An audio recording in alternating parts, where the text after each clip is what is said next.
శ్రీ మాత్రే నమః. నరుడి కంటికి నల్లరాయి అయినా పగులుతుందని మన పెద్దలు ఊరికే అనలేదు. నరదృష్టి లేదా దిష్టి అనేది ఒక బలమైన నకారాత్మక శక్తి, నెగిటివ్ ఎనర్జీ.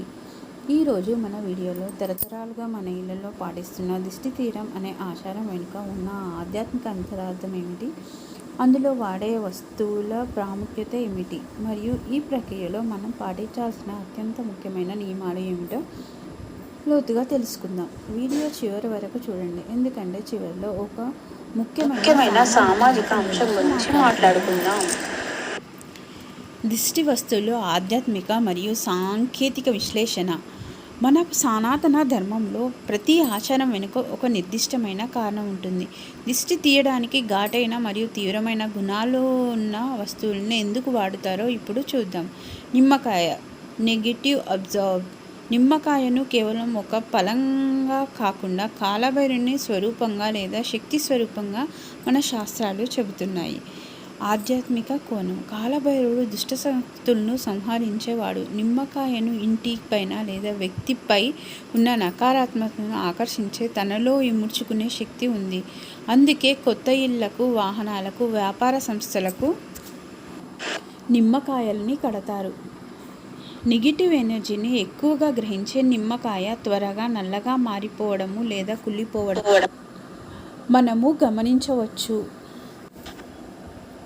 ఉప్పు డిజాల్వర్. సముద్రం నుండి ఉద్భవించిన ఉప్పుకు అద్భుతమైన శుద్ధీకరణ గుణం ఉంది. దీన్ని మృత్యుదేవతకు ప్రీతిగా పాత్రమైనదిగా భావిస్తారు. అంతర్యం. అపమృత్యు దోషాలను హరించడానికి మృత్యుంజయ హోమంలో కూడా ఉప్పును ఉపయోగిస్తారు. దిష్టి తీసేటప్పుడు ఉప్పు నీటిలో కరిగినట్లు ఈ వ్యక్తి పైన ఉన్న దృష్టి, ఈర్ష, అసూయ అన్నీ కరిగిపోవాలి అని సంకల్పిస్తారు. ఇది మానసిక మరియు ఆధ్యాత్మిక శుద్ధీకరణ ప్రక్రియ. ఎండు మిరపకాయలు. మిరపకాయలు కలిపురుషుని స్వరూపం మరియు తీవ్రమైన అగ్నితత్వాన్ని కలిగి ఉంటాయి. కారణం వీటి ఘాటు మరియు కారం దృష్టి దోషాన్ని భస్మం చేస్తాయని నమ్మకం. నెగిటివ్ ఆలోచన వల్ల ఏర్పడే దృష్టిని ఎదుర్కోవడానికి అంతే తీవ్రమైన ఘాటు అవసరం. అందుకే తల చుట్టూ తిప్పి వీటిని నిప్పుల్లో వేస్తారు. ఒకవేళ దిష్టి బలంగా ఉంటే మిరపకాయలు కాలుతున్నట్టు ఘాటు వాసన రాదు అని పెద్దలు చెబుతున్నారు. నల్లబొట్టు. ముఖ్యంగా పసిశిశువులకు అందమైన వస్తువులకు నల్లటి చుక్క పెడతారు. శాస్త్రం. ఎవరైతే ఒక వ్యక్తి లేదా వస్తువును చూడగానే వారి మొదటి చూపు ఆ నల్లటి చుక్క మీద పడుతుంది. నలుపు రంగు దృష్టిని మళ్లిస్తుంది మరియు నెగిటివ్ ఎనర్జీని అడ్డుకుంటుంది. దీనివల్ల అసలు వ్యక్తిపై దృష్టి ప్రభావం తగ్గుతుంది. అత్యంత ముఖ్యం. దిష్టి తీశాక పాటించవలసిన నియమాలు. దిష్టి తీయడం ఎంత ముఖ్యమో ఆ తర్వాత ఆ నకారాత్మక శక్తి సరైన విధంగా విసర్జించడం కూడా అంతే ముఖ్యం. ఇక్కడ చాలామంది పొరపాట్లు చేస్తారు. చౌరస్తాలో 4 రోడ్ల కూడలిలో వేయకూడదు. చాలామంది దిష్టి తీసిన మిరపకాయలను, నిమ్మకాయలను 4 కాళ్ళ కూడలిలో వేస్తారు. ఇది చాలా తప్పు మరియు ప్రమాదకరం. ఆ వస్తువులతో గ్రహించబడిన నెగిటివ్ ఎనర్జీ ఉంటుంది. వాటిని నలుగురు నడిచే దారిలో వేయడం వల్ల ఆ దారిలో వెళ్ళే నిర్దోషులైన ఇతరులకు ఆ దోషం సోకితే ప్రమాదం ఉంది. కర్మ సిద్ధాంతం. మన స్వార్థం కోసం ఇతరుల కీడ తలిపెడితే ఆ కర్మఫలం ఆ దోషం రెట్టింపై తిరిగి మనకే చుట్టుకుంటుంది.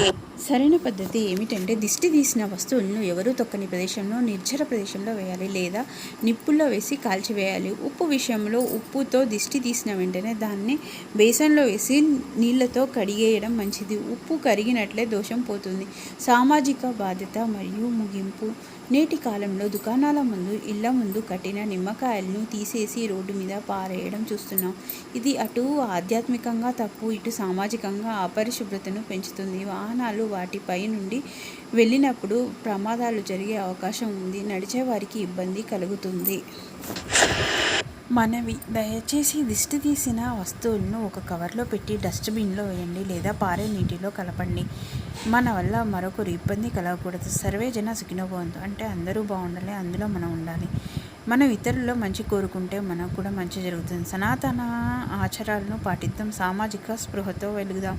సమాచారం మీకు నచ్చినట్లయితే వీడియోను లైక్ చేయండి, షేర్ చేయండి. ఈ సమాచారం మీకు నచ్చినట్లయితే వీడియోను లైక్ చేయండి, మిత్రులకు షేర్ చేయండి. మరిన్ని ఇలాంటి ఆధ్యాత్మిక ఆసక్తికరమైన విషయాల కోసం మన ఛానల్ని ఇప్పుడే సబ్స్క్రైబ్ చేసుకోండి. ధన్యవాదాలు. స్వస్తి.